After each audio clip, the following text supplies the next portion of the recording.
ईरानी security chief Ali Larijani इसराइली हमले में शहीद। ईरान ने तस्दीक कर दी थी। अली लारिजानी के पुत्र मुर्तजा ते डिप्टी सिक्योरिटी अफसर अली बतीनी भी शहीद। बसीज फोर्स के कमांडर गुलाम रजा सुलेमानी भी शहीद हो गए। अरब मीडिया के मुताबिक अली लारिजानी नू मशरकी तेहरान विच सेफ हाउस उत्ते हमला करके शहीद किया गया। लारिजानी नू ईरान का सफारती चेहरा आख्या जाता सी। अली लारिजानी के एक्स अकाउंट तो पोस्ट शेयर की गई है जिस विच लिखा गया है कि खुदा का बंदा खुदा नाल जा मिलिया।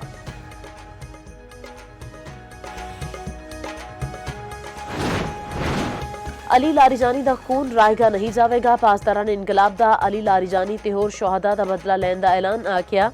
अली लारिजानी का खून होर शहादा की तरह ईरानी इज्जत कौमी बेदारी का सबब है। ईरानी सदर का अली लारिजानी नू खिराजे अकीदत आख्या। शहीद अली लारिजानी एक नुमाया ते कीमती शख्सियत सन। खिते विच अमन ते इस्तेहकाम लई किरदार अदा किया।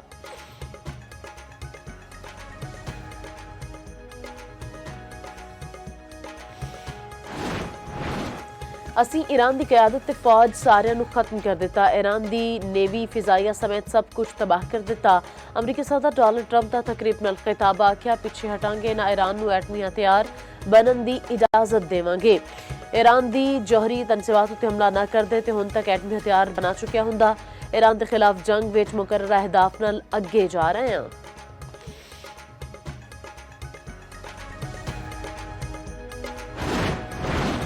अली लारिजानी की शहादत के बाद ईरान की इसराइल उत्ते मिसाइलों की बारिश। तेल अवीव उत्ते ईरानी हमले में कई गड्डियां तबाह, कई थावां उत्ते भड़क उठी, 2 अफराद हलाक, कई जख्मी।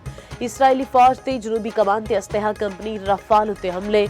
बमबारी नाल 15 इसराइली मारे गए। ईरान नाल जंग विच मारे जाने वाले अमरीकियों की तादाद 13 हो चुकी। 200 फौजी जख्मी ने अमरीकी सेंटकाम ने तस्दीक कर दिते।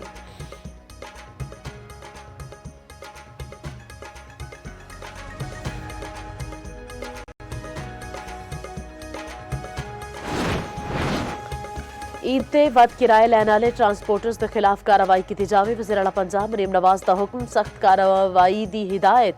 मरीम नवाज का रोजादार मुसाफिरों के अफतार का एहतमाम करने का हुक्म आखिया।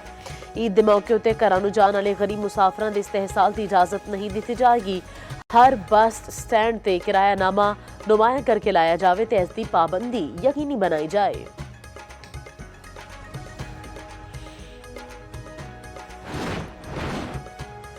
पाकिस्तान स्टॉक एक्सचेंज विच कारोबार के आगाज विच तेजी। 100 इंडेक्स विच 1000 तो वध पॉइंट्स का इजाफा। इंडेक्स की 1,01,034 पॉइंट्स उत्ते ट्रेडिंग। लाहौर समेत मुख्तलिफ शहरों में बारिश। सूबाई दारुल हुकूमत विच बारिश के बाद मौसम खुशगवार हो गया। कोयटा, कंडियारू, मीरपुर, माथीलो, नूरपुर थल विच बदल वस पे। रहीम यार खान, डेरा गाजी खान, भक्कर ते होर इलाकों में भी बारिश। 5 मार्च तक मुल्क विच तेज हवावां ते गरज चमक नाल बारिश का इम्कान।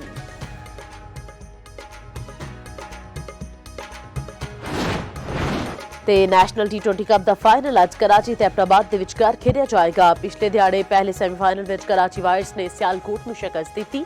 एबटाबाद ते लाहौर वाइट्स का दूजा सेमीफाइनल बारिश के बायस मनसूख हो गया। पॉइंट्स ते औसत ज्यादा होने की बुनियाद उत्ते एबटाबाद फाइनल विच चपड़ गई।